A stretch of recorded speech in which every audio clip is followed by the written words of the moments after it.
அடுத்து இங்க சபையில இல்லாதவங்களை பத்தி பேச வேண்டாம்னு நினைக்கிறேன்.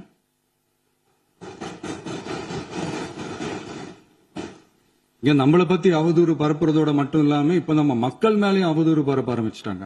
மக்கள் நமக்கு ஓட்டு போட்டது தப்பா, குடும்பம் குடும்பமா நமக்கு ஆதரிச்சது தப்பா. இது இப்ப இல்ல, நான் சொல்றது எம்ஜிஆர் அவர்கள் காலத்திலிருந்தே. அப்பவே அவர் ஜெயிச்சப்போ அதே மக்களை தப்பு தப்பா பேசுறது.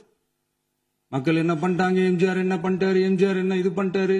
50 வருஷமா ஒரே டெக்னிக்கா.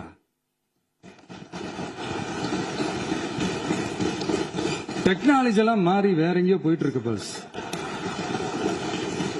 இதுல கொஞ்சம் டெக்னிக்காச்சும் கொஞ்சம் மாத்தினா கொஞ்சம் நல்லா இருக்கும். அதனால மக்களுக்கு யூஸ்ஃபுல்லா இருக்கிற மாதிரி இந்த ஆக்கப்பூர்வமான கருத்துக்களோ ஆக்கப்பூர்வமான யோசனைகளோ இருந்தா சொல்லுங்க. அதை நாங்க டெஃபரெண்டா எடுத்துக்கிறோம். ஆனா அதை விட்டுட்டு இந்த நக்கலு நையாண்டி சம்பந்தம் இல்லாத பேச்சு இதெல்லாம் பேசிட்டு அப்புறம் முதல்வர் பதில் சொல்லல, முதல்வருக்கு பதில் சொல்ல தெரியல அப்படின்னா அப்புறம் என்ன சோஃபா மாடல் ஆட்சியா? அது என்னன்னு புரியறதுக்கு எனக்கு ரொம்ப நாள் ஆச்சு. இந்த சோஃபா செட்டு, டேபிள் சேரு, டீபாய், பர்னிச்சர் பிசினஸ் எல்லாம் வேற எங்க வெளியில போய் பண்ண சொல்லுங்க. அப்படி அந்த பிசினஸ் தான் பண்ணணும்னா நிறைய பிசினஸ் பண்ற மாதிரி வெளியில போய் பண்ண சொல்லுங்க. இங்க சட்டசபைக்குள்ள வேணாம். அதனால ஆக்கப்பூர்வமான கருத்துக்கள் இருந்தா சொல்லுங்க. டெஃபினட்டா அது சரியா இருந்தா நாங்க ஏத்துக்கிறோம். எனக்கு ஒரு குட்டி கதை ஒண்ணு ஞாபகம் வருது, சொல்லாமா? ஒரு ஊர்ல ஒரு பெரியவர் வெயில் ரொம்ப ஜாஸ்தியா இருக்குன்னு சொல்லிட்டு கண்ணுக்கு மேல கை வச்சுக்கிட்டு இப்படி சுத்தி முத்தி தேடிக்கிட்டு இருந்தாராம். அப்ப கூட இருந்த ஒரு சின்ன பையன் என்ன தேடுறீங்க அப்படின்னு கேட்டானா. அதுக்கு அந்த பெரியவர் சொன்னாரா, அது ஒண்ணு இல்ல தம்பி,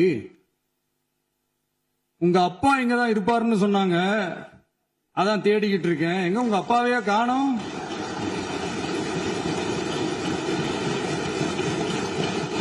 இல்ல அந்த எங்களுக்கும் நக்கலா நையாண்டியா சம்பந்தம் இல்லாத குட்டி கதை இதெல்லாம் எங்களுக்கும் பேச தெரியும். அந்த கதையில பெரியவர் அப்படி சொன்னாராம், தப்பா எடுத்துக்காதீங்க. அந்த கதையில பெரியவர் அப்படி கேட்டாராம். அதனால யாரும் இங்க டென்ஷன் ஆக வேணாம்.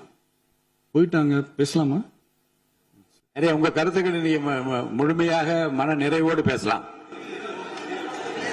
டிவியில பார்க்கலாம். சரி,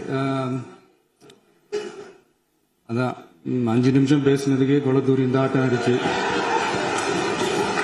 பேசுனா அப்புறம் என்ன பண்றது? கடைசியா நான் இந்த உரையை முடிக்கிறதுக்கு முன்னாடி ஒரு முக்கியமான ஒரு விஷயம் பத்தி சொல்லணும். ஆளுநர் உரை அன்னைக்கு இந்த தமிழ் தாய் வாழ்த்துக்கு அப்புறம் தேசிய கீதம் பாடினது தப்பு, தேசிய கீதம் 2 முறை பாடினது தப்பு. அப்படி ஒரு நிகழ்வு இதுக்கு முன்னாடி இந்த சட்டசபையில நடந்ததே கிடையாது. அந்த மரபையே மாத்திட்டீங்க. இப்படி ஒரு பெரிய ஒரு போர் மாதிரி எதிர்கட்சியை சார்ந்தவங்க எல்லாம் சொன்னாங்க இல்லையா? அந்த மாநில உரிமை போராளிகளை, அந்த மரபு காக்கிற உரிமை போராளிகளை ஒரே ஒரு கேள்விதான் கேட்கணும். 2021 ஆகஸ்ட் 2 ஞாபகம் இருக்கா? Centenary celebration of Tamil Nadu legislature. அந்த ஃபங்க்ஷன்ல